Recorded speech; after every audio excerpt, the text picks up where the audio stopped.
Sit down if you want to. Right in the middle of what's going on. I'm in the middle of an interrogation. Take a seat, young Skywalker.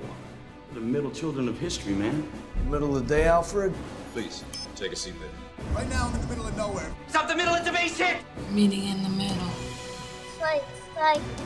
They fought for the freedom of middle. The middle of a war! In the middle of a war! This is freaking ridiculous! Why don't we have a seat and talk it over? No! Not the middle seat!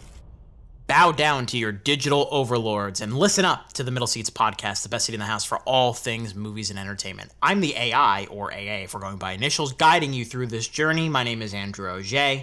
Or alcoholics. Or alcoholics, yes. Immediately off the rails. Thank you, Mr. Jake Hensler. We'll get to you in a second. You can best buy any kind of time you can spend with him because he's truly a good get, Mr. Nate Lungarini. Aw, thanks, buddy. Is it a dog or a pig behind that hair? No, it's just Jake Hensler. Could have been a loaf of bread, but... That one will make sense in a couple minutes. Could have been a loaf of bread as well. Yeah, I was going to say, as far as technology goes, your insults are limitless here, so... Well done. Every so often, whatever job I'm at, they're like, do you know anything about computers? Do you know anything about technology? Do you know why this isn't printing? And I'm just, no, don't even... You're the youngest guy here. That doesn't mean anything. Honestly, yeah. It doesn't mean anything. Worth negative points if we're trying to create a tech team here. Yeah. Well, the reason we're talking about all this tech stuff is because it has to do with our feature review. The Middle Seats is typically divided into 3 sections. We go into our lobby talk segment first. One member of the crew will pitch a topic, and we'll go back and forth on it for about 10 to 15 minutes. Nate Lungarini is the man who's going to be pitching that topic today. We'll get to him in a moment.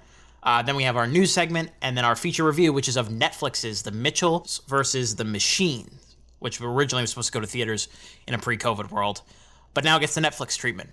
And we'll talk about that coming up in about, let's say, half an hour to 35 minutes or so. If you get impatient, of course, we always have time codes, so feel free to skip. Gentlemen, Nate was talking about allergy season. How is everybody's sinuses holding up? I'm hopped up, essentially cleared into my veins of the last week, so if I still sound a little bit more nasally than I normally do, that is why. You're not going through puberty? No, that part's all well and done. Thank you very much. I hope so. Yeah, as far as over here goes, I'm pretty blessed. I don't typically get bad allergies, but I catch myself sneezing a little bit more often than usual, but nothing too bad. Nothing that requires any meds. That's very nice. Anytime the pollen count goes crazy, it's like DEFCON 5 over here. So, yeah, you're fine until you're not. Right, yeah. And you find out the hard way, too, a lot of the time. Every time.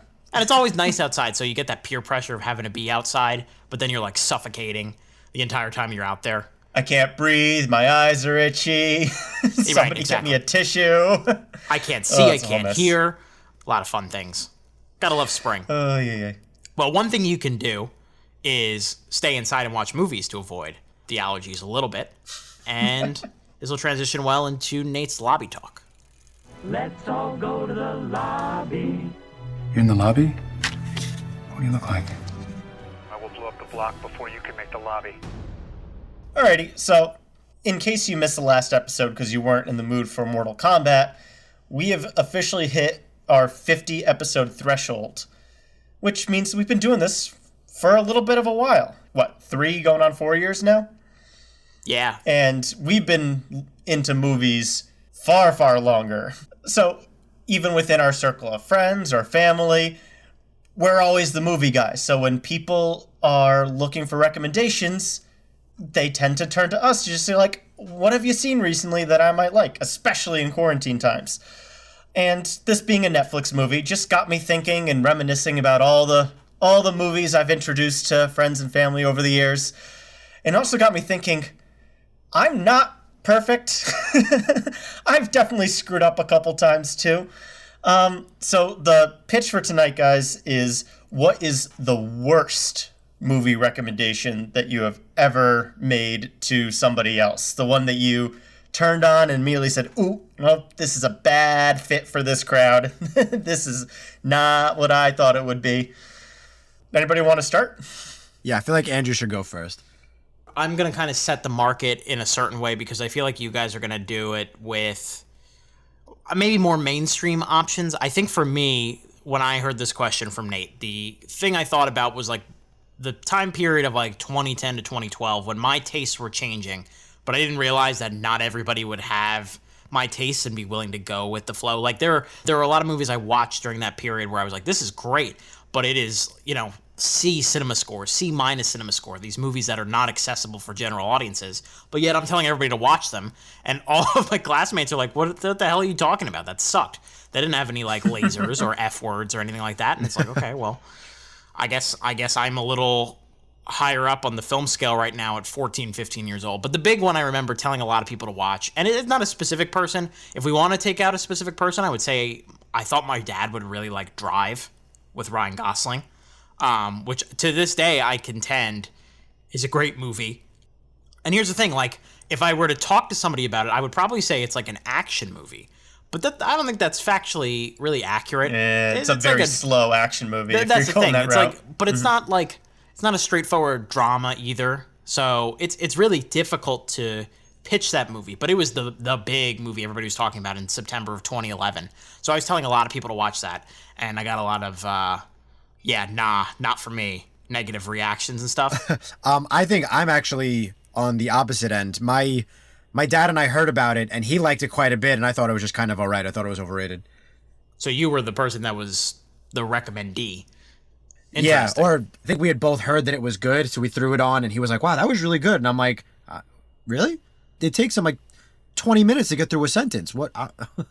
Yeah, and I when did you watch it? That's another question, too. Like, when it came out to like rent on like Optimum rent videos, whatever. And then I rewatched it during quarantine at some point, and I got it a little bit more, but I still don't love it. Yeah, and you're like a movie guy, so imagine like my dad who watches Caddyshack 3 times a year. It just didn't connect like I thought it would. Another one I thought of, similar idea, not as good of a movie, The American with George Clooney around that time. I thought it was going to be a high-octane, like, assassin action movie, and it's a very quiet movie about, like, an assassin in its 40s, and it's like, oh, okay, well, this, again, doesn't compute for a lot of people. Those style of movies is probably the blanket of my answer to this prompt. Mm-hmm. All right, well, it sounds like you didn't have any big misses there, so consider yourself fortunate. Yeah, that's good. I was going to say, I try to do something similar. I try to read the room, so, like I love Portrait of a Lady on Fire. I'm not going to recommend that to everybody because I know it's not going to be everybody's cup of tea. So, like, I try and read the room and know my audience before I start just recommending everything that I like. So I started asking around. I was like, my family mainly. I'm like, did I ever recommend you guys something that you didn't like? My brother said he didn't really care for Shutter Island. This one surprised me with my dad. I think Uncut Gems is good, but I think I'm even in the minority. Like, I think it's good, but I don't love it. Like, some people love it. He didn't care for it really at all. He thought it was way overrated, and I was surprised. I thought he would really like it. So that was kind of a big one. There's a horror movie, kind of like Andrew said, in my formative movie-changing years, and I sent this one to Andrew out of curiosity. I don't think he watched it yet, called Yellow Brick Road. I think it went to theaters, like one theater in Manhattan showed it, and one of these. The website Bloody Disgusting, which just does horror movies, gave it really good reviews. I'm like, oh, that must mean it's like super like under the radar. It must be amazing. And I wanted to like it so bad, and it just wasn't that good. Both my parents said that. I remember when you showed me that disc, and I was like, Jake, why the do you have this? Like, the DVD is laminated like it was a Blockbuster rental. Like, yeah. So that's what I'm gonna have to force you guys to watch one day, just to see like what the hell it is at this point in our formative years. But the big one for me that I'm always surprised by is Guardians of the Galaxy. Believe it or not. So like, really, right? That's always how I feel. So like, very well liked, universally liked superhero movie. Like, very funny, very upbeat. Like, you know, great soundtrack, good action. Like, it just really fun top to bottom. So me and my brother pushed it on my mom. She fell asleep years ago. Never cared to finish it.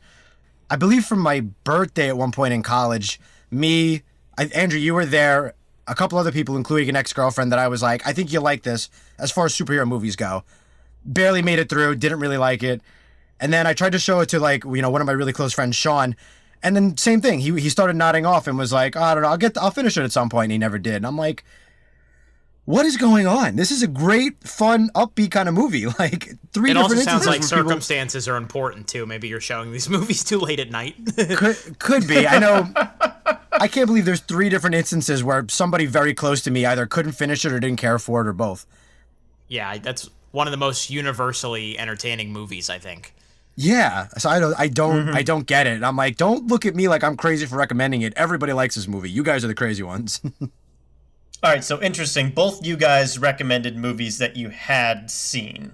Mm-hmm. They kind of flopped on the audience. Not the American, but the other ones, yes. Mm-hmm. The one that really sticks out in my head was way back in probably late 2014. Had kind of settled my place as like the movie guy out of my family, and we were all sitting around the TV during one of the breaks, trying to find something on demand. Oh boy. It was just one of those barren months where there weren't a whole lot of good options that we all hadn't seen. And that's something that we do try to do. We try to find movies that are new to all of us. And we stumble across Noah by Darren Aronofsky. And I had looked up the reviews. They were mixed to okay, and some were praising the direction of the action scenes and whatnot, and positive review from a YouTuber that I followed at the time. And all 5 of us just sat through that movie not like in a single frame of it. And then there were some pretty shots, but like story-wise, it was so melodramatic. It's very artsy, which is obviously, I know now, Darren Aronofsky's style. We went over Mother briefly on this pod at one point in our life, and I am not a fan. You guys were a little higher on it. That might have been one of the first things we ever talked about on the show. Yeah, I think it's like a extended lobby talk or something crazy. And yeah, I just remember thinking the entire time, like, this is my pick. This was my movie night pick. You we never spent like pick $15 on this. All right, sucked. money. Nate Cersei in Game of Thrones. Shame. Shame. I think one of the biggest disappointments for me was Emma Watson. Her performance was just so over the top, so overacted that even like my dad called that out. Just like, I don't know movies and storytelling as deeply as you guys know with all the technical mumbo jumbo, but that was awful, right? and that's where we stood. I haven't seen that movie in 7 years. I remember liking it, but it's a matter of expectations for sure.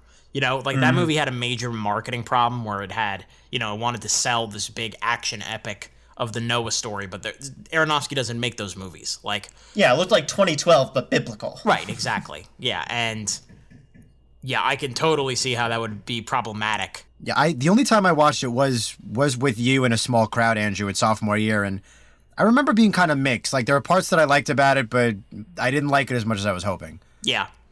Nate, that's a great story. I don't know that I have quite anything like that not that I can think of. It's like impossible for me to recommend things blindly.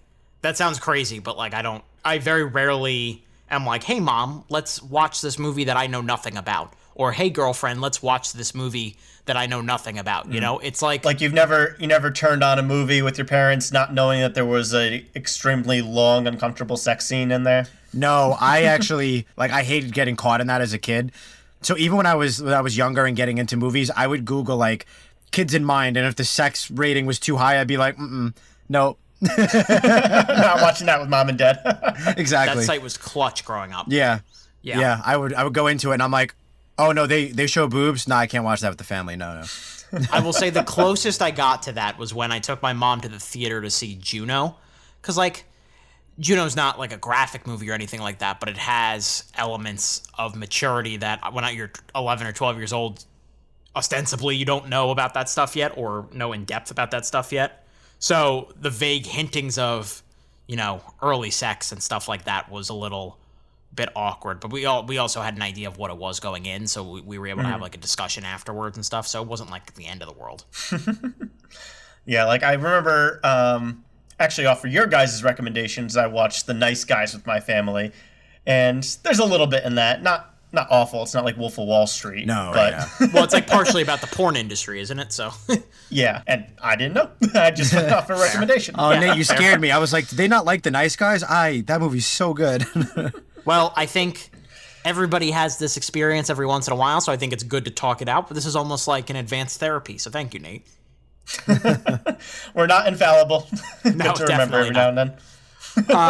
That'll do it for Lobby Talk. Let's move into our news segment. And this just in, a Newsbreak special report. This is breaking news. I've just been handed an urgent and horrifying news story. I didn't think we'd be talking about anything related to Superman or DC so soon after Zack Snyder's Justice League, but, well, I guess we talked about the Suicide Squad trailer a couple weeks ago, but my point is this, like, DC is in a state of flux. It kind of just ended an era, it feels like, with Zack Snyder's Justice League. Now it's a matter of what's coming next. Who knows where we are in terms of unification of, like, an extended universe. Different movies are coming out in different stages with different levels of development. This story captured a lot of eyes in the last couple of days about the future of the Superman character specifically. So, Warner Brothers announced in February that this comic book artist and celebrated author, I'm going to try to get this name. Let's see if I can get it. Ta-Nehisi Coates, I think is how you say it. It's T-A-N-E-H-I-S-I. I think that's pretty good. It's close enough. Did better than me. Yeah. He's writing a new superhero movie. J.J. Abrams is producing. Insiders say Warner Brothers and DC are committed to hiring a black director to tackle what they say will be the first ever black Superman, if you don't count Idris Elba and Hobbs and Shaw. Yeah. Basically, they're looking for directors like Regina King, who, of course, is a celebrated actress and made One Night in Miami last year. They're looking at someone like Shaka King, who made Judas and the Black Messiah, which we reviewed on this podcast. And they're looking at somebody possibly like Stephen Caple Jr., who directed Creed 2, another movie we reviewed on this podcast. So a lot of familiar faces. But obviously they're looking for a black director with a black actor, a completely new era of Superman. There is no chance that J.J. Abrams is going to be put at the helm. Some insiders are saying that would be a little tone deaf, which we can get. That's a subsection part of this conversation as well. Obviously, reaction's a little mixed, and as per usual, people deal with racial issues and fictional characters with the nuance of a potato.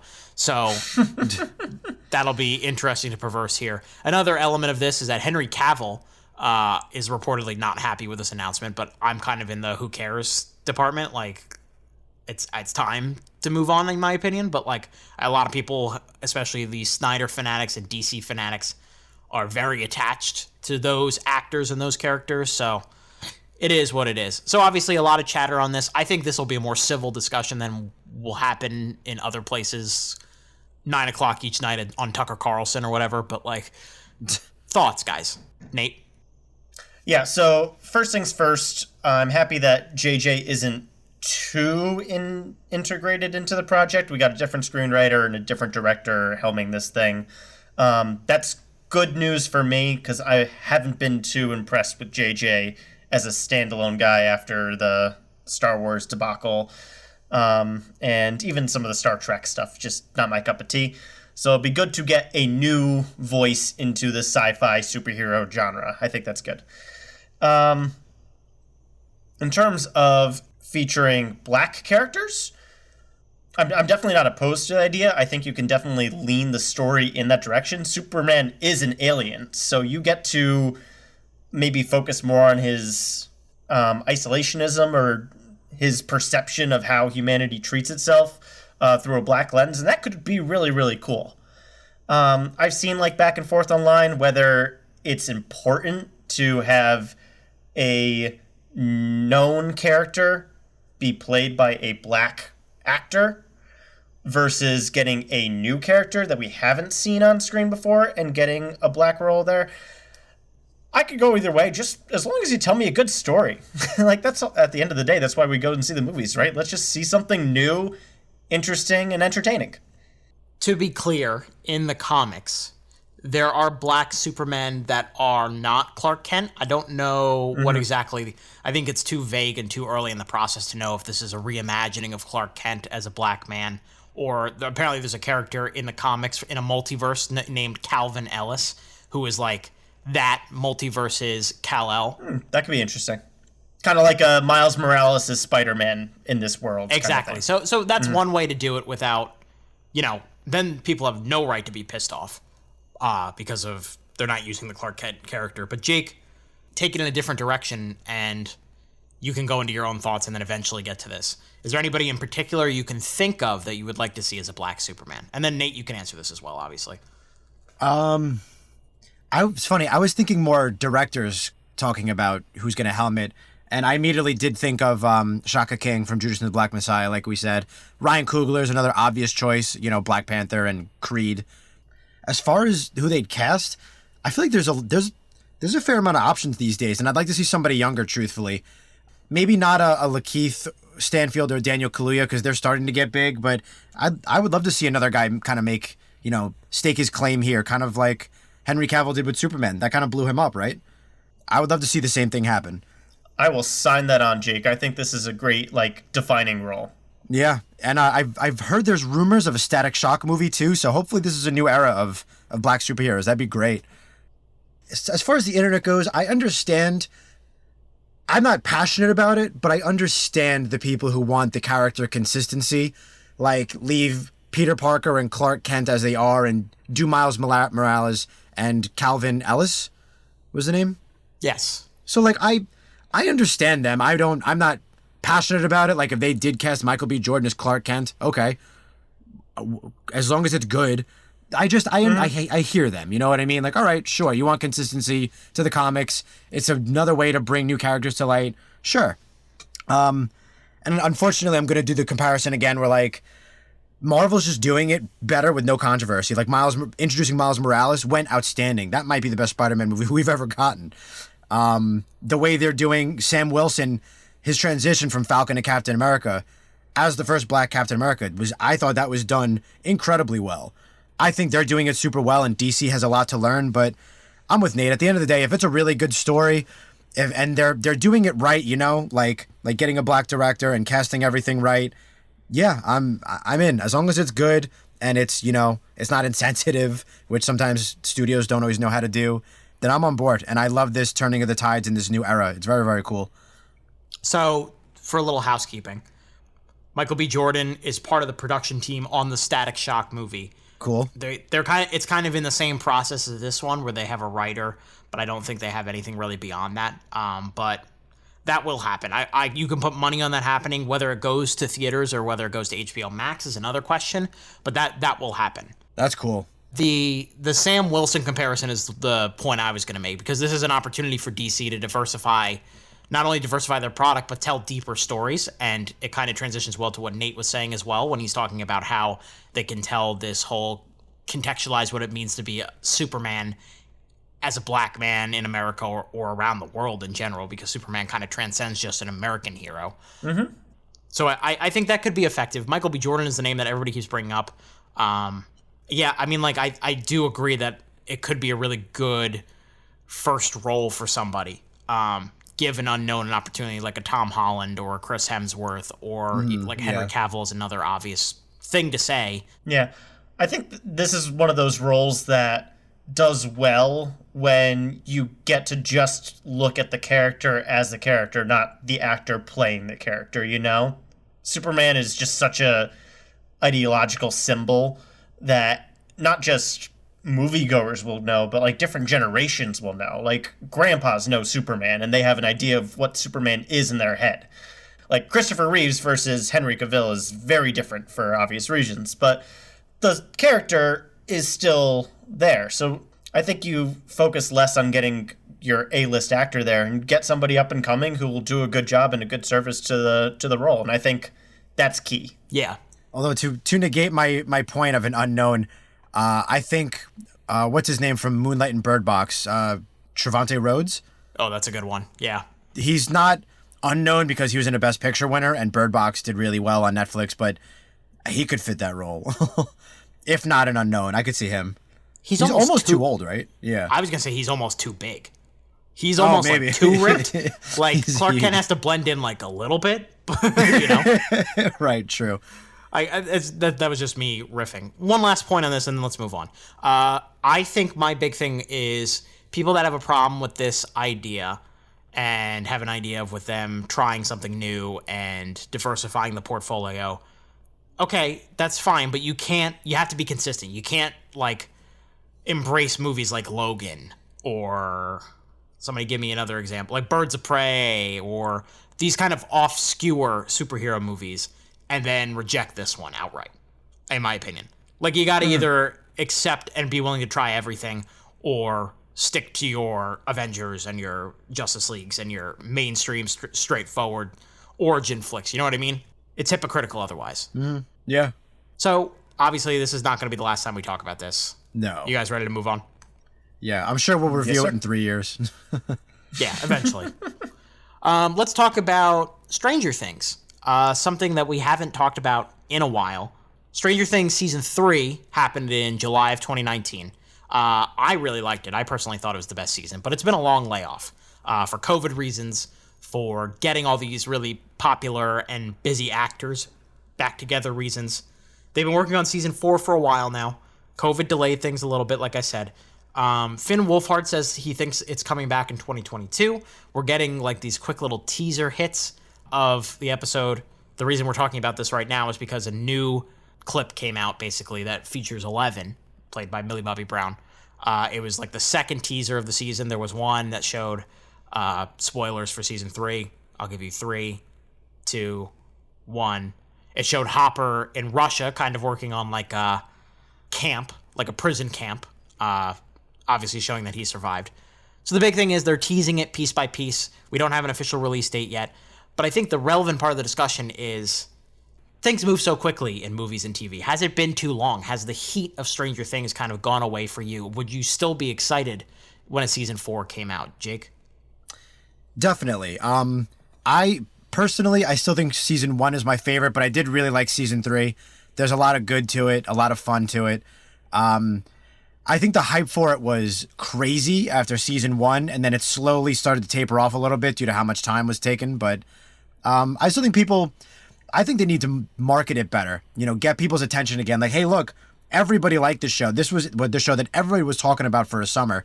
Look, it's back. Like, come back. We're still good. We're still doing good things. Like, I'm definitely excited. I liked every season. I think the Duffer Brothers, who are the showrunners or the creators, I think they said in a perfect world where they have total control, they cap at 4 or 5 seasons. So there's a chance it is coming to an end soon if they have their way. So I'll definitely keep watching. I love all these characters. Like even oh god, what's Gaten Matarazzo's character's name? Curly hair. Dustin. I think Dustin gets better in like Season 2 or 3. I think Finn Wolfhard is consistently good, who plays Mike. I think Eleven is consistently good. I consistently like Hopper. If there was an issue, I would prefer them to not do the whole Batman vs. Super thing where like, he's dead. LOL, just kidding. 10 minutes later. Like, I would rather them make it a bigger reveal. But that being said, it's still a really good show. It's a well-done show. And it's got this fun 80s feel that you're not going to find everywhere, and they really kind of nail it. So there's a lot of good about it. I'm excited for it to come back. Jake, I respect the I'm excited to spend time with these beloved characters pitch, and then immediately ask what the characters' names are. I know. Well, I also, disclaimer, I confuse Season 2 and 3 quite a bit. I'm going to need a refresher before I start Season 4, but I really, really like the show when it's out. And then when it's gone, I kind of forget about it, but I do really like it when it's on. Yeah, and I think Nate, you can personalize what you're going to say, but can we talk contextually? Do we think audiences are going to be into this as much? Like, do you think people still care? Well, I think it depends on what's on HBO Max and Hulu at the time. There's a lot more competition now. Yeah. Netflix had the throne for a while. For me personally, like, I've always enjoyed the seasons. They've never been like A+ TV for me, but like solid B seasons the entire way through. The kids were a lot more charming in Season 1 when they were younger, and as puberty and fame hit them, they're just a little different. It's not working quite as well in the later seasons, but overall, it's just a solid concept.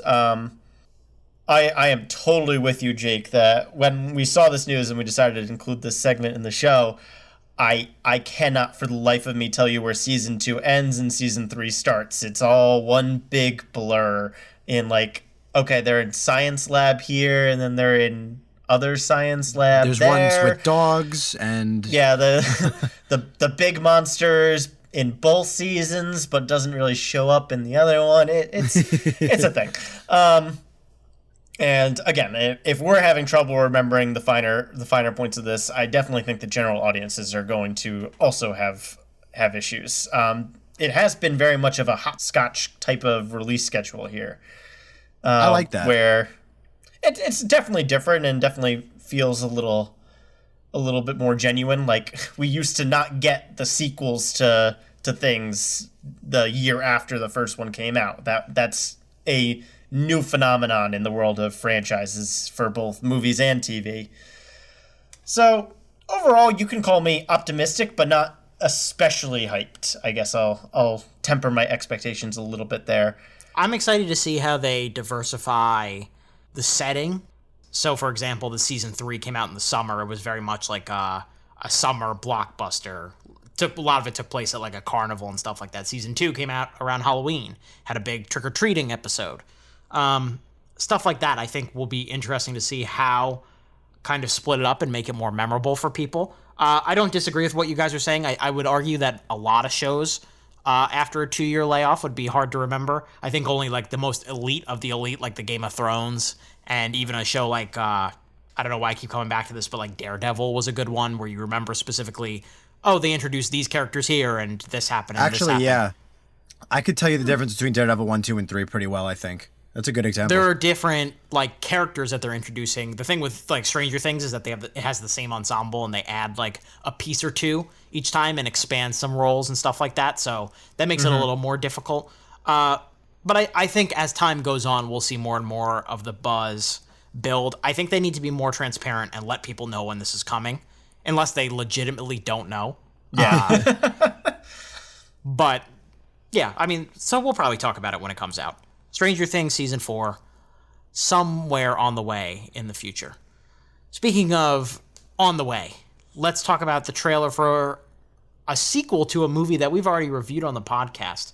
We reviewed Venom back in 2018. A couple of days ago, the trailer for Venom Let There Be Carnage was released. Good evening, Eddie. Hey, Mrs. Chen. Good evening, Venom. Mrs. Chen. One is the loneliest number that you'll ever do. I've been thinking about you, Eddie. Chaos soon come.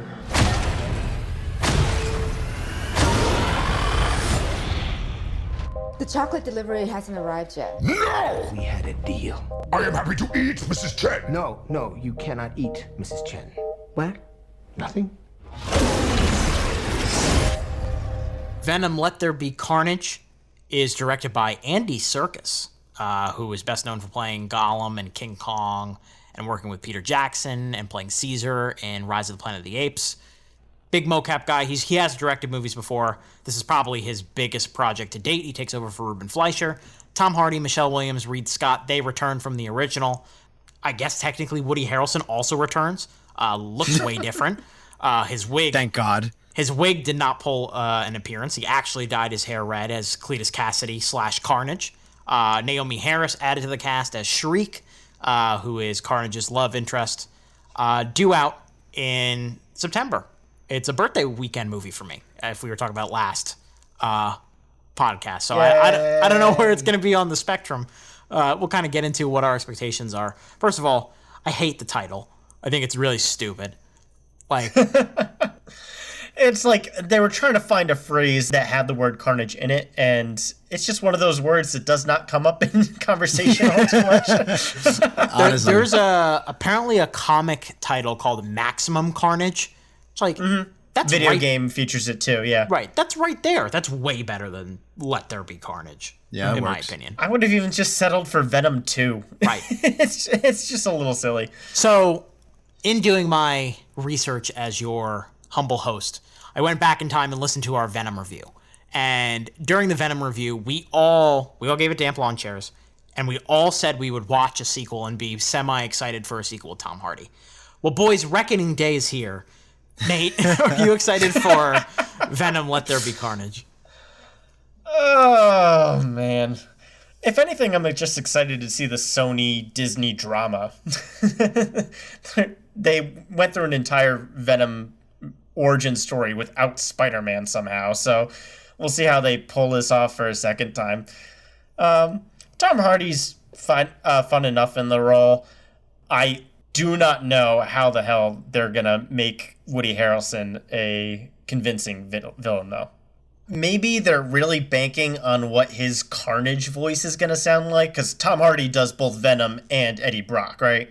So maybe Woody Harrelson just has this amazing Carnage voice that we haven't heard yet, but trying to be like this psychopath, like Looney Bin Joker-esque villain, it's not doing it for me right now. It's not at all. And we actually probably said the same thing about Tom Hardy's American accent in the original trailers for Venom. So we'll see how that part goes. Yeah, we did, but then we found out he's just nuts and was doing the worst things possible on purpose. So maybe it'll be a similar thing. I don't know. Jake, when you look at Woody Harrelson, you can see a serial killer. That seems mean, but like, I don't know. Like, I can see visually, but I also hear what Nate's saying. You were picking this thing apart within 2.5 minutes of the 2.5 minutes being uploaded. So yeah. Well, first off, I think it'd be really funny if in the beginning of the movie they show him in jail, like getting his head shaved, as in like getting rid of the wig. I think that'd be funny. But that aside, I think he's got the face for it. But Carnage is supposed to be like a legitimate psychopath. Like, never, if you happen to capture him and get him into an asylum, never ever let him out under any circumstances. Like, he's supposed to be this ruthless, like, you know, some men just want to watch the world burn psycho. Like, no rhyme or reason. To the best that I know, I didn't read the comics, but like to what I'm familiar with, I want to see chaos from Woody Harrelson. And as far as the trailer goes, I'm not convinced yet. Like we repeated over and over again in the first podcast about this, I like Tom Hardy. I didn't really like anything around him in the first Venom. So I'm hoping, again, that he's good, and I'm hoping him and Woody Harrelson can at least get the best out of each other so we get something to watch other than blobs fighting. I hope they do better with that, too. But the gray goo does not appear to have changed too much here. And now it's just going to be red goo. Like, I don't know. I hope it's better. Apparently it's all at night again, too. So... their one good Carnage shot was another night shot, so expect that. I don't know. Like, I feel like DiCaprio and Django Unchained with the whole, like, you had my curiosity, now you have my attention. They don't have my attention yet, but they have my curiosity. Like, Venom and Carnage in the same movie, I'm curious. Andy Serkis is a smart, creative, talented guy. I'm curious. It's a good cast. It's a good director, but the trailer doesn't give me anything. Its predecessor was not very good. So, I don't know. I'm hoping it's good, because if it is, we get a good movie with Venom and Carnage in it. But the trailer doesn't look very good, so we'll see. And at the worst, you get another Eminem Run the Jewels EP drop.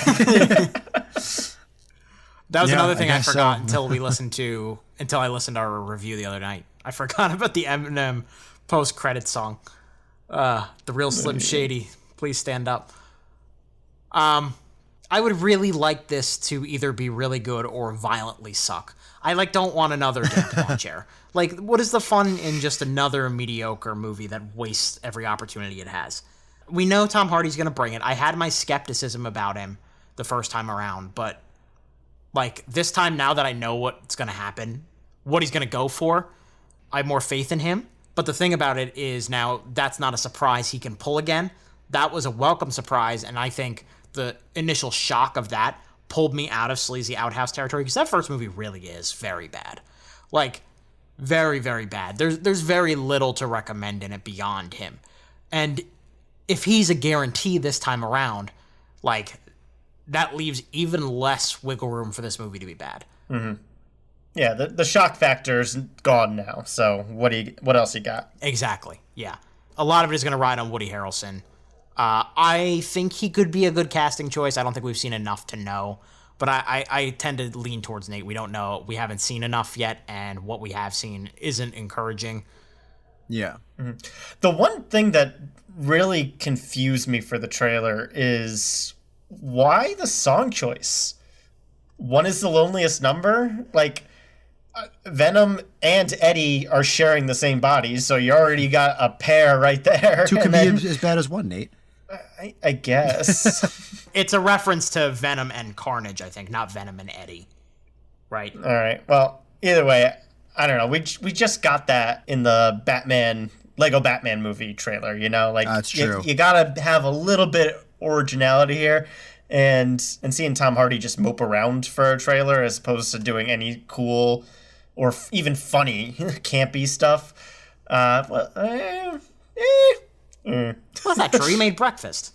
That was okay. funny. Okay, I guess that's a little silly. And like wanting to eat Mrs. Chang at the end there was pretty standard for what we saw from the last movie. Yeah. It's just odd. Yeah. The whole thing strikes me as odd. Venom: Let There Be Carnage, September 25th. We will talk about that when it comes out. For sure, you can book that now. That will do it for news. Let's move into our feature review of The Mitchells versus The Machines. The last humans must be here somewhere. Wait. Is that a burnt orange 1993 station wagon? Or is it... Who are these unstoppable warriors? We're the Mitchells. I'm Katie. I'm sort of a weirdo. All of us, really. How about we put our phones down and we can make 10 seconds of unobstructed family eye contact. Every family has its challenges. Our greatest challenge... Probably the robot apocalypse. It's us. Save the world. Katie, we're gonna do this together. Mitchell family on 3. Mitchell family. No. Sorry. 2. Sorry. The Mitchells versus The Machines is a Sony Pictures, Sony Animation production. It was originally set to be released in theaters under the title Connected last year, but was obviously delayed because of COVID and then eventually sold to Netflix. It's directed by Michael Rianda and Jeff Rowe. Rianda, it is based on aspects of his own personal life and his relationship with his family. He's also the voice of the youngest brother, Aaron, in this family, which is self-described as weird. They're dysfunctional. They clash about a lot of things. It's very much a old versus new dynamic going on in the household. Katie is our protagonist. She's played by Abby Jacobson, one half of Broad City, the very popular Comedy Central show. She's kind of disconnected from her dad, Rick, who is played by Danny McBride. He's a Ron Swanson type. They don't connect at all because she's a young filmmaker and he is very outdoorsy, very one with nature. And in one last ditched attempt before she goes off to college in California to connect with her, he cancels her plane ticket film school. They decide to road trip across the country. So the two of them, the younger brother, and Maya Rudolph, who plays the mom of the family. Meanwhile, and it's going to sound like a completely different movie, but it all kind of seamlessly comes together. PAL Labs, this kind of Apple ripoff, headed by Dr. Mark Bowman, who is voiced by Eric Andre, they introduce these new home robots who are supposed to be like the next evolution in AI. And it completely backfires because the AI, voiced excellently, in my opinion, by Olivia Colman, takes over these new home robots and it becomes like a robot apocalypse. And basically... Within minutes. Yeah. And the Mitchells basically have to survive it. Buried the lead a little bit here. This movie is produced by Phil Lord and Chris Miller. If that name sounds familiar, Cloudy with a Chance of Meatballs, the Lego Movie, 22 Jump Street, produced Spider-Man Into the Spider-Verse. So a long track record of success at this point. Anytime they're attached to something, it becomes must-see for me personally. But this movie kind of went under the radar until it didn't. It's on Netflix now. It's been very popular on Netflix. 97% on Rotten Tomatoes. Very popular animated movie. A lot of people calling it one of the favorites for Best Animated Feature. Already early in the year, obviously we've got a long way to go. But does it deliver for you guys? Jake, let's start with you. What did you think of The Mitchells versus The Machines? It was good. I will say right off the bat, as much as I liked it, it's which I did. I liked it a lot. It's very creative. It's very fun. It's very upbeat. It's got some fun animation. It's got a lot going on in a good way. It's one of those things I can't put my finger on it. It's not really staying with me, and I don't know why. It's not holding on to my brain. It's not sticking with me for whatever reason. As much as I really liked it, and there is a lot to like about it. I think all the voice acting is really good. The family and all of their arcs, like each character is good, gets good writing, gets good screen time, gets good arcs, are all really fun, including the tech guy played by Eric Andre, Mark Bowman, I think Andrew said the name was. Correct. I think he's good. Like, I couldn't tell you any issues I had with it, really. All of it pretty much works. There's just something about it that's not sitting and resonating with me, and I don't know why. But that being said, there's so much fun and creativity, and, you know, like, there's stuff for adults because the story's good and they can relate to the dad, but I'm sure everybody can relate to the daughter, who's the main character as well. And then for kids, you know, the youngest son or the little brother likes dinosaurs, and there's all kinds of fun, crazy animation, and like the robots have a neat design and they're kind of quirky, and like there's all kinds of good stuff for everybody. It's also got Phil Lord and Christopher Miller's handprints all over it, which is a good thing. Well, let's get into that then. Nate, do you agree that there was something missing? What did you think? I don't think necessarily missing. I think this movie had a vision for what it was supposed to be, and it carried it out to a T. And then some. I was very pleasantly surprised by this movie. I hadn't even heard about it until Drew said, "Hey, go watch this before the review." me too. I like watch a trailer and I'm like, oh, I think I remember seeing something on this. Remember, it had a name change, so it probably that might have also played a part. That could have been part of it too. And like the trailer's even a little campy, not quite preachy. That's not the right word, but you can look at it and already kind of start to get the tech themes from it. It's just like, oh, this is going to be one about how our family needs to stay more connected, not be on our phones all the time. That's kind of the vibe I got from the trailer. And you turn it on, and yeah, there's a little bit of that stuff in there, but it's definitely not the driving force of the movie. It's much more about the family relationship and dynamic. And at the end of the day, I just turned off the TV with a big smile on my face. It was very cute. I had a lot of fun with it. I think I do have at least a theory on why it might not be sticking with you, Jake, and that's because its sense of humor is very Zoomer, very millennial even. Which I actually like. Yeah, it's definitely new. It's something different. Like, comedy has changed a lot since when we were growing up, and definitely when our parents were growing up. I grew up on a Mel Brooks diet where it's a lot of slapstick, a lot of parody, and this is very much just like zany, in-your-face type humor that definitely will work with some people, especially younger audiences, and maybe hit a little bit less for others. But I think this is a really fun movie. It can appeal to everybody at any age group in the family. There's a little bit for everybody here. The animation style is a lot of fun. You can get away with a lot of really fun, zany moments in like old school 2D animation that you just don't see anymore. And they play with that a little bit here, and like characters are flying and falling off of things that they totally wouldn't in a classic Pixar style physics world. But it works, and it's just campy, corny, and funny enough that it got pretty high marks for me. Zany is the word you kept going back to, and that's one that I kept thinking of as well. This is just a really fun, entertaining family film. I would say that there's not a lot more to it than that, but I think that kind of undersells the genuine heart of the film. It is a very vibrant, exciting, energetic, like consistently sharp and funny family flick.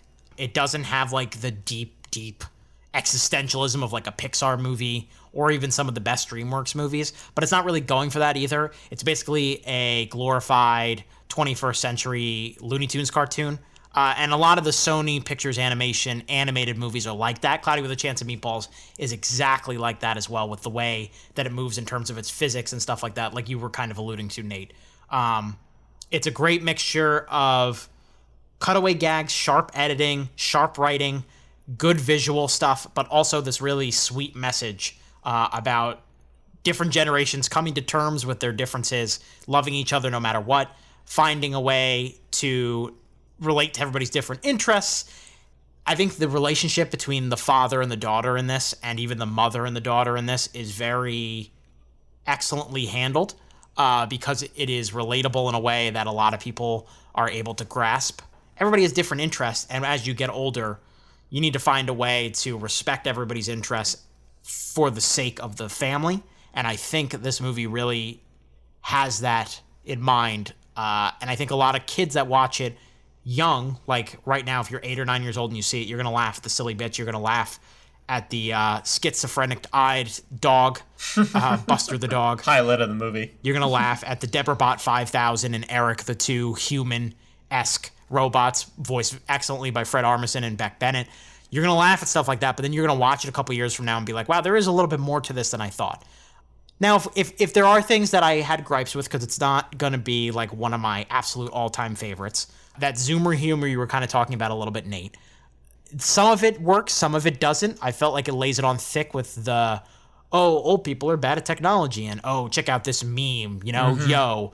It's a little heavy-handed with that kind of stuff. It reminded me a lot of Ralph Breaks the Internet in that context. Yeah. So that didn't land for me, but a lot of the other stuff really did.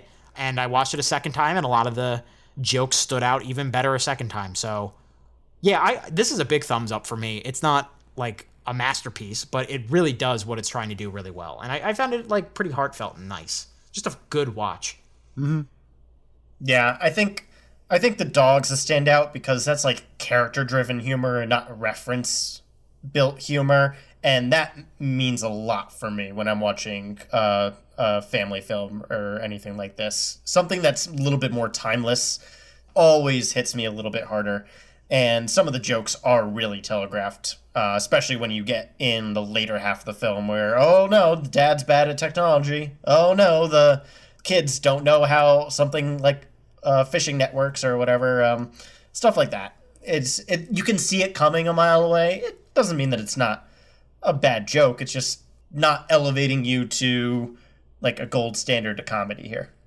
Yeah, I kind of found that too. As much as like I like watching comedy adapt, this might be added to Middle Seats Bingo at this point, but like Booksmart I think is very made for our generation and younger, even though it's vulgar. I like seeing that. Like, how is comedy changing? Who's taking those steps first? And I do feel like this is one of those movies where like I felt old when they cut to the old video of them doing the talent show. And I was like, I very much remember dancing to that song in like middle school, or like right before high school. And this is her at like 4. Oh man, like am I getting old now? Yeah, for citation, the song is Live Your Life by Rihanna and T.I., which T.I. has his own shit he's going through right now. I think if they had a second choice, they would have picked a different song. But yes, go ahead. I remember when they played that, I was like, oh my God, is that supposed to be like a way old throwback song at this point that she remembers and goes, oh my God, I was so young when that came out. Like I remember that coming out. Like, God, wow, I am old, but, man. Yeah, but at the same time, like it handled all their technology, and like, yes, the old people can't handle technology, and some of that was overdone, but some of their jokes with it were very timely and on point, and I thought worked pretty well. So like not all of it landed, but I appreciated the new direction and the new type of comedy that they were going for. I was like, okay, this is at least fresh and it's new, and I appreciate that. What'd you guys think of like the Lizzie McGuire type animations that were playing while the characters were talking and planning out their thoughts, I mostly really liked them. I thought it gave it a visual style that diversified it. Like the point they're going for is that this entire giant, grand sci-fi epic adventure, quote unquote, is being shot with the lens of like a iMovie high school editor. And I kind of like that was a cool vibe, and it kind of added to Katie's character a little bit. There were times where I was like, okay, this is a little much, but overall, I thought it gave it a little bit of an extra flair. Yeah. Yeah, I definitely liked it for the most part myself. I think the only scene where I'm like, did we really need this was toward the end, where like the family's hugging each other and these little yellow hearts for each individual hug. And I'm like, okay, we get it. The credits are about to roll. You're good. Yeah. And that's kind of like, it goes to the kind of the ADD energetic energy. Exactly. The jokes in this fly a mile a minute. Like, there are so many. And it was impossible to catch all the way through the first time. I think this will be a very rewatchable movie for kids, especially if they want to go back to it. But there are always going to be new things to pick up on when you watch it. And I want to, in spoilers, get into some of my favorite gags. But like right before we get into ratings here, I do want to give a shout out to the voice acting, because that's very important. I think Danny McBride does a killer job as the dad. He's like perfectly cast. Yeah. Exactly what you're looking for there. I think only Nick Offerman would be a better choice, and that's too obvious of a choice almost. I was thinking a little bit of Seth Rogen when I was watching the trailers, but Danny McBride definitely did a much better job. I agree. I was a little afraid we would get the stereotypical Danny McBride that we get from like This Is the End and whatever, but he kind of shows off his voice acting chops here a little bit. I thought he was a really good fit as well. And like Andrew said, top to bottom, I picked out Maya Rudolph, and I liked her. I did not pick out Olivia Colman, but I really liked her as the AI pal. I got her right away. Yeah. I got her right away. Oh, did you? Yep, absolutely. Oh, I didn't. She was great, though. I thought she did a really good job. Eric Andre was the other one I picked out. I figured that was him. I thought he was good. I know he's hit or miss as an actor, I feel like, but he was good in this. Like, everybody really showed up with their A game here. Maya Rudolph is very recognizable. Abby Jacobson is not a big enough name that I couldn't pick her up right away. The person I watched the movie with knew it was her right away, but I don't watch Broad City. Very on-the-nose casting. Chrissy Teigen and John Legend is like the perfect gorgeous neighbors. Yeah, I like that too. That was cute. That was funny. Yeah, they were in it just enough. I would have gotten a little annoyed, I think, if they were integrated more. But they kind of add as a good contrast to the Mitchells. They're called the Posies, and they're like this perfect Instagram family. And the Mitchells can't take a good photo to save their lives, and that kind of that's a good relatable thing for a lot of families too, who have that anxiety that they can't take every time they take a photo. There's a double chin, or the dog is in the background taking a poop or something like that, like very human. That kind of anxiety, Are we ready to go into ratings and then go into our spoiler section? Because I think a lot of the fun of the spoiler talk will be just jokes that we liked. If you're just joining the middle seats for the first time, we rate things on the seat scale. If we love a movie, think it has no flaws, we give it a royal throne. We think a movie is very, very good, big thumbs up, plush recliner. We think a movie is solid but has issues, wooden seat. We think a movie is not very good with some decent things to recommend, damp lawn chair. Movie with no redeeming qualities, sleazy outhouse. Usually give the bag of popcorn option, aka should you see it in the theater. Not an option here. We're not going to talk about it. Nate Lungarini rating for Mitchells versus the Machines. Yeah, I went in with very low, not even low expectations, but just no expectations. I barely knew a word about this movie before I saw it, and came out all smiles on the other end. This is a pretty good plush recliner for me. I won't go higher because it didn't make me love film more than I'd ever experienced from an animated feature before. It's no Pixar, but that isn't meant to be a slight against this movie. This had a very wholesome, loving vision for itself that just provided a great 90 minutes of entertainment for me. And I think anybody, friends, family, whoever, who wants to just throw this on and just have a good laugh after a hard day of work or whatever, you're going to enjoy it. Definitely a hearty recommendation for me. It was a lot of fun. Jake? Pretty much ditto. Plush recliner, very fun, not perfect, not a game-changing kind of movie, but very, very fun, very creative, something for everybody. Even if you don't fall in love with it, I would find it very hard to believe that somebody didn't like this movie. Just, there's not much to dislike. It's pretty fresh, it's pretty creative, it's pretty upbeat. It's got a bunch of diverse characters. All of them work, I think. They play around with some themes. I think they nail or land for the most part. There's a lot of good stuff about this movie. And kind of like Nate said, if you could throw this on at any time with almost any audience, and I would think most of them will get a good, have a good time with it. So yeah, definitely plush recliner, worth the watch.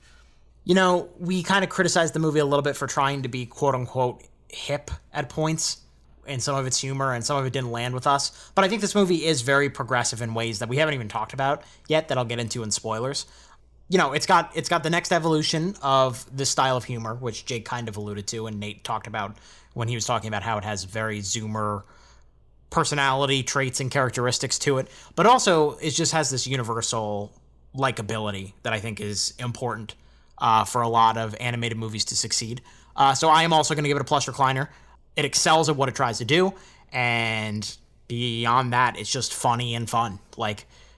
It doesn't make for great podcasting to just repeat that over and over again, but it it has all of the qualities that it wants to show off. I think getting into spoilers here and getting into some of our favorite stuff will be better podcasting. So if you've not seen Mitchells vs. the Machine, we're going to spoil some of the best jokes.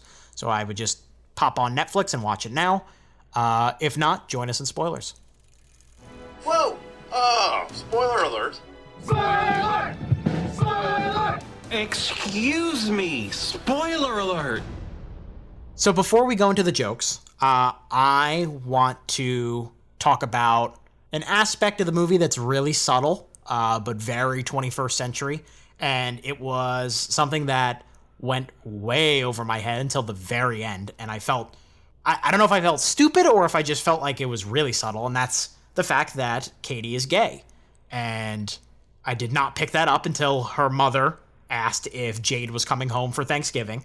And I was like, wow, they must be really good friends. and then I thought about it and I was like, no, the movie has been setting up that it's an identity crisis that she really needs her dad's support about. Not just for following her dreams in professional regions, but for personal, different validation reasons too. Because obviously, you know, there's the metaphor that all the people her age are fine with who she is, but are the older generations accepting of it as well. And that was something that didn't strike me until I started thinking about the movie afterwards, because there's so much else happening. Well, are there any hints of it before that moment? She says she's different in other ways. That's a pretty big hint, especially when she is getting texts from her friend saying, hey, your dorm's here, I'm excited to see you, stuff like that. But I guess you could take that either way. That's kind of how I rationalized it, yeah. My interpretation was that, like, that's her sexual identity, and that's just normal. And, like, yeah, there was the family tension over the going to film school versus not, but I felt like they definitely accepted her for who she was before this moment, to the point where it's just a natural part of her character that didn't need defending throughout the movie, you know? And I actually kind of really like that, because it's just normalizing just how normal being gay is. Yeah. I had the same experience, Andrew. I didn't pick up on it until the end when she asked if she was coming home for Thanksgiving, and I was like, oh, okay. I like that. That's nice, but totally went over my head too. I was like, oh, cool. That's a compliment to the movie too. Like, obviously, yeah, not throwing it in your face. It's just there. Right. It's just a fact. Right. Exactly. I think that's great. It's not like LeFou dancing with someone at the end of Beauty and the Beast 2017. You know, it's like it's just a part of her character. Good Lord. Right. Yeah. But there's a lot of great emotional stuff. Him watching the old videos of them, everything I thought with the elk. That is a moose. Whatever. Yeah. I don't go outside. The wooden moose figurine. Yes. Everything with that I thought was really effective. Because one, it's effective just as a token of his affection for her, but then you find out it's tied to the old house that he built, so it has the extra baggage of him sacrificing that life and the failures of his own artistic career or whatever, all attached to this one item. And that's the way you do like a quote-unquote MacGuffin / important prop in a movie, as opposed to some other movies that do stuff like that. I thought that was a really good symbol. Mm-hmm. And I was a little nervous when they brought it up at the very beginning, because I'm like, oh boy, this is going to be the thing that turns the tide during the final battle, right? And it doesn't actually even show up until, I think, after the final battle's over, right? Right. She gives it back to him, or shows it to him as she's about to go to college. Mm-hmm. Exactly. And I thought that was nice, because it tied the movie up together, which is what those types of objects are always supposed to do. Yeah. But it wasn't like the spark that reminded her that family's important or anything like that. She got that based on the adventure she had with her family, which was great. Yeah. Ditto. I thought that was a very strong, powerful moment as well, especially when I kind of called when they said, oh, you know, he built this log cabin. I was like, oh, it's probably from that. But, oh, no. I didn't pick that up. I figured he left that for Katie, and that'll be a big point for Katie. I didn't pick up the moose was from the cabin, and that's why it's so important. But I really like how that all tied together, and she now understands where he's coming from better. He just needs to handle it better, and he got that through finally watching her videos and seeing how he looks from her eyes. Like, all that stuff really tied together really, really well. I like when that family dysfunction stuff can come together and make it meaningful in a really effective way. Aside from the jokes, I thought all that was very, very good writing and very well executed as a whole. Yeah, and I would say it's like a 70-30 split in this movie, where 70% is off the wall humor and craziness, and we'll transition to that now. And 30% is that emotional stuff, but the emotional stuff really rings true when you put it up against some of the really creative set pieces and creative jokes. I think the high point of the entire movie is the big rumble at the mall where they're trying to get the kill code inside of the laptop, and they end up not only getting attacked by all of the technology inside of the mall, but this horrifying Furby army that speaks in their own tongues. And so funny. the Queen Furby who says, "I will avenge my fallen children," in the Furby language. Super funny. The translation stuff, I kind of wish that wasn't in the trailers, because that would have been so much more fun to walk in blind there. But I actually watched back that scene after the fact. I didn't notice it on my first watch, but the Furbies are hyper detailed compared to the cell shading that the rest of the animation gets. They look real. So they stick out. Yeah, exactly. They stick out so much more, like, not of this world. And it's that type of artistic detail that makes animation still so fun and exciting, even though we're in the world where Pixar animates perfect water now. It's the silly stuff that you can get away with and stuff like this that really makes me appreciate the art form. Yeah, and not that everything has to be hyper realistic either. I like that the movie acknowledges that it can look, cartoons can still look like cartoons. Yeah, it was very cartoonish. Like Nate said earlier, lack of physics, but like it all still works out.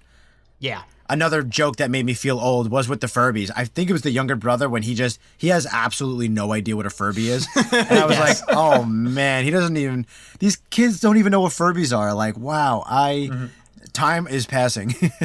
But I got a kick out of that. I was reminded of both of you in different separate points in this movie. First of all, Aaron, I think the kid's name's Aaron, right? Yes. Yeah. That's you with the dinosaurs and calling everyone in the phone book to ask if they want to talk about dinosaurs. It's you. Yeah, I don't care if it's now or back probably then. At some point. Yeah. So that's you. And then also the two robots, Deborah 5000 and Eric. I just kept thinking of you two idiots during that and everything they did. Excuse me.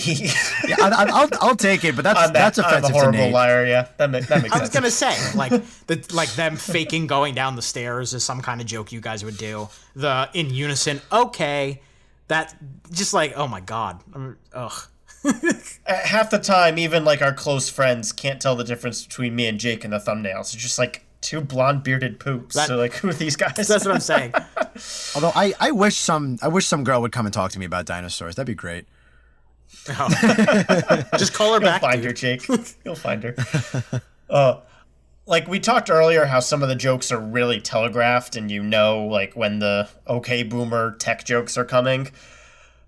I still will not be caught lying that the final bit where the father character needs to log on to YouTube and find the video had me rolling. That was good. Just like where he accidentally changes the language to Spanish, and because that stuff happens. Yeah. Like it's one thing for a movie to make fun of, like, oh, dad doesn't know how to work YouTube, but to have it be so over dramatized and still so real at the same time, I was dying during that entire exchange. That was perfect. It took him 26 Agreed. minutes. Like as old as that joke is, they found a really intelligent and accurate way to tell it. It was just funny as hell, man. Yeah. Because I usually fall in this camp of like, technology bad, we're too addicted to our screens. So like, I felt that message for them, but I also like that they kind of made it both ways. Like, hey, yeah, no, too much technology is bad, but it does a lot of good as well. It connected Katie to her friends. It gave Katie an outlet for her quote unquote weirdness with graphics and stuff. Like, it showed that, like, yes, in some ways the data is correct. Too much technology is bad, but spin it to Katie's perspective, and she's not wrong either. There's a lot of good that technology is doing that adults, myself included, often overlook and are just quick to shame technology, but there's a lot of good about it as well. And he eventually adapts and is like, hey, friend me on the internet, please. And she's like, yeah, I'll figure out what you mean. Sure. Yeah, where he sends her the note in the mail that says "Be my friend." That was fun. That was great. Yeah, but it also that's a very good point, Jake. But also on the flip point, it shows how practicality is important too. Like, what a payoff with that Robertson head screwdriver. Yeah, yeah, that was fun. Just the whole idea that like oh, this is the only thing that can be used to get us out of this dilemma. And it happened to be the anniversary gift and the birthday gift he's given. First of all, I'm surprised none of us have brought this up yet, but the whole family dynamic has a vibe similar to Bob's Burgers. Yes. Like, oh, yeah. Lovable weirdos, yeah. Yeah, just a whole bunch of weirdos, but they all love each other. And even though, like, the whole story revolves around the relationship with the father and his daughter, they all still make it very clear that they love each other the entire runtime of the movie, and it's just trying to come to terms of how to deal with each other's differences. And that just gave me a lot of Bob's Burgers vibes in all the best ways, the very quirky ways. Yeah, that's a good comment. Agreed. I like that because a lot of family dysfunction movies go pretty far. Like, and this one started to when the dad found out that she, Katie lied in order to just get him going on the trip.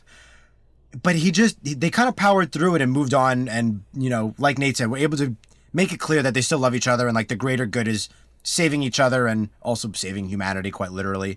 So we have to bring up the dog. Yes, I was going to go there next if you didn't. Yeah, there's a lot of good dog stuff. He got a lot of screen time, but I liked him at the dog. Yeah, well, I love how they use him as a weapon at the end, where he's so fat that they can't. The AI can't determine if he's a pig, a dog, or a loaf of bread. That was very funny. There's a lot of... The first time they introduced it, I laughed out loud. There's a lot of good dog humor in this. Between the quick cutaway gag of the dog that can talk, like the 5 seconds of the dog, like, hello, like clearly pained. And then the quick Instagram video of the Posey dog, which is like Medina Spirit roided out. Like, yeah, he's like doing push-ups kind of. Yeah. Well, yeah, that was ridiculous. And even just like the cross-eyed catches that he attempts at several points throughout the movie. Yeah. Yeah. That's what I loved about this movie, was just it made a character from the ground up, and even as something as literally stupid as this dog was super endearing by the end of it, because it just grew on itself over the course of the movie. Yeah. Finally gets his eyes straight at the end and still misses the phone. Still misses. Yep. Which I also, speaking of missing, I thought the joke with one or two good jokes with Pal, specifically when she was like, I need to rage, someone let me on the table so I can vibrate out of control. It was like, yes. And the phone just kind of bounces around a little bit. I thought that got a good laugh out of me. Where she has the robots drop Eric Andre's character in the toilet, and he literally like breaks the toilet. Yeah, they beat the hell out of him. Yeah. There were a lot of moments like that where I had to remind myself animated fun movie, because my initial thought was that, like, you're dead, bro. That's a whole toilet. You just shattered it. They just broke his head over the stool. Right. Well, the entire final bit is like that. Yeah. Yeah, they lean into like the, I don't want to say Looney Tunes physics, but it's close. It's like a goofy movie, And have fun. When the mom goes berserker at the end and becomes the bride, and the Kill Bill theme starts playing. That's what I was gonna say. That literally was gonna bring that up. I got a kick out of that too. What was her trigger though? I don't remember. Do you remember the trigger for her? Was it the sun? She saw Aaron being kidnapped, and it. Right. Yeah. And those like death robots who can cut anything in half are like, run. Yeah, voiced by Blake Griffin of the NBA of all people. That's weird. That's a weird get. Yeah. I didn't know till the end. One voice that I didn't recognize but was a really good cameo, Conan O'Brien as the tour guide robot, where the rockets are outfitted with no exits. Your trip is forever. I didn't know that was him. Your destination is the black void of space. That's good. I didn't know that was him. I didn't know it the first time, and then when I watched it again, I was like, oh yeah, that's him. That's him. And then they show like what life would look like without humans, and there's toasters galloping in a green field. There's robots looking at the art with like binary code on it. Like shit like that is so good. There's a lot of that in the movie. There's one more cutaway I want to get into, and then you guys can take it wherever. We need to wrap up soon. They're going on the hike, and they end up like they snap cut to them in a monsoon, and the dad yells like, "Get to the bridge if you want to live," and you see the donkey rolling down the river. Yeah, that whole road trip montage was a lot of fun. There was the food poisoning gag in there. There was the monsoon donkey ride that you said. it had that one factually inaccurate bit about the possums because they don't get rabies, but whatever. Oh, brother. Eagle Scout Lungarini over here. Yeah, for real. Had to get that one dig in there. One of my other, where they introduced the really badass robot, and she's like, destroy them, yes, my queen. And the robots behind him go, what is suck up, yes, my queen.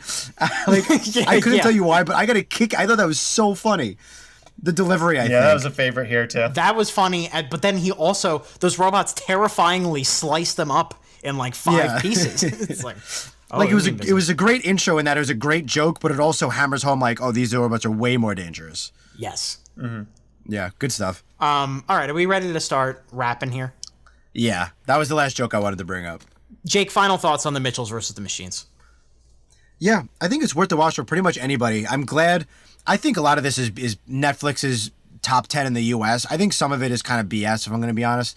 But if it's true, I'm glad that this is number 2. I think it's worth the watch. And Netflix's top 10 is usually not very good, in my opinion. So whatever people are watching, you guys need to get better opinions about things. But this is a worthy one. I'm glad it's ranked number 2 when I watched it, at least. And it really is for all audiences. There's like everybody, like we said, everybody gets a good arc. The dad and the daughter's arc is really good. The mom and the son both get good screen time. Their neighbors, their dog, the AI, like all of it is really, really consistently good. It's funny, it's upbeat, it's creative. Basically everything I've been saying already. It's worth the watch. I do kind of wish it got to theaters, though. I think it might have gotten more buzz if it went to theaters, but that being said, Netflix is obviously a great option, and yeah, I'd say go see it. Nate? Yeah, this is definitely one of those where we're all the same, but yeah, it seems like most critics are having the same problem that we are, where there's just not too much bad to say about this movie. It was a solid time. It was a funny time. It's a good problem to have. And yeah, exactly right. So go home with a smile on your face. Load up Netflix for the first time in forever. It's good to get something that wasn't an HBO Max release on this pod. And enjoy yourself. This is like a very gorgeously animated, very detailed. I love the way it moves. I love the way it's directed, the way it flows. I just think it's a sweet, sweet movie, and a really funny movie as well. I don't have a lot to say beyond that. I think it will be very much in the discussion for Best Animated Feature. I think in my own brain, I have Raya and the Last Dragon a little bit ahead of it just because of the stakes of that movie and the gorgeous animation of that movie. Yeah. But it's tough because I would be fine with either of them winning, and we obviously have a full slate still to come with Luca and Encanto and other animated movies. The Boss Baby back in business, of course. But yeah, the Mitchells versus the Machines. Probably not the last time we'll talk about it. And that will do it for this episode of the Middle Seats podcast. Nate Lungarini, where can they find us on the internet? Alrighty, here's how you can get in touch with us. Please like, comment, and subscribe to our YouTube channel, The Middle Seats. You can also listen to us on the go on all your podcast platforms, including iTunes, Stitcher, Spotify, and SoundCloud. For questions, comments, and updates on the show, keep an eye on our Facebook, Instagram, and Twitter, all at The Middle Seats. And if you like what you hear and you want to see more content, let us know and spread the word. Summer movie season is almost here. We've got big reviews coming around the corner very soon. Stick with us. You're definitely going to hear our thoughts on the latest Fast and Furious. You're going to hear our thoughts on Black Widow. We'll probably talk about Space Jam. I'm not going to make any more promises beyond that because who knows? Life is crazy. But feel free to let us know if you want to hear about any specific movies, and we will try to get to them as we head into the official. I would say June is when the release schedule really starts to look relatively normal again, with a lot of people vaxxed, a lot of people going back to theaters. It should be a really fun ride. Thanks for sticking with us through the quarantine. Thanks for sticking with us for the last few years. For Nate Lungarini, I almost said for Nate Hensler. For Nate Lungarini and Jake Hensler, I'm Andrew Maybe O'Shea. someday if I'm lucky. Oh, boy. Oh, boy. Keep that seat warm, everyone. We'll be back soon.